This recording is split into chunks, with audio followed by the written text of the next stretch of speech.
कोलकाता, बदलापूर आणि शियेसारख्या महिला अत्याचार घटना माणुसकीला काळिमा. जनता एज्युकेशन सोसायटीचे उपाध्यक्ष विलास नाईक यांचे प्रतिपादन. आजरा महाविद्यालयात झालेल्या घटनांचा तीव्र निषेध.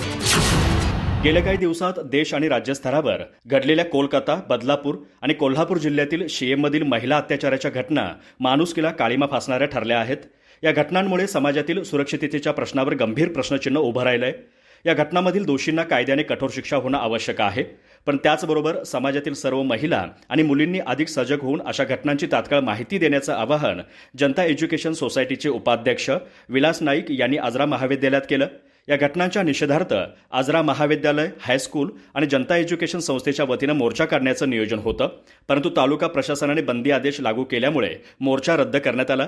त्याऐवजी महाविद्यालयाच्या प्रांगणात या घटनांच्या विरोधात निषेध व्यक्त करण्यात आला.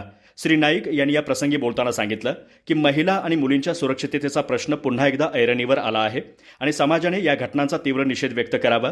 यावेळी संस्था संचालक, विद्यार्थी आणि शिक्षकेतरांनी या प्रकारांच्या विरोधात प्रतिज्ञा घेतली. कार्यक्रमाच्या सुरुवातीला डॉक्टर अशोक बाचुळकर यांनी या घटनेच्या अनुषंगाने मार्मिक प्रास्ताविक केलं. या कार्यक्रमात संस्थेचे मुख्य कार्यकारी अधिकारी डॉक्टर अनिल देशपांडे, सचिव रमेश कुरुणकर, संचालक विजयकुमार पाटील, दिनेश कुरुणकर, प्राचार्य डॉक्टर अशोक सादळे, अधीक्षक योगेश पाटील, उपप्राचार्य दिलीप संकपाळ, प्राध्यापक मनोज देसाई यांच्यासह अनेक विद्यार्थी उपस्थित होते.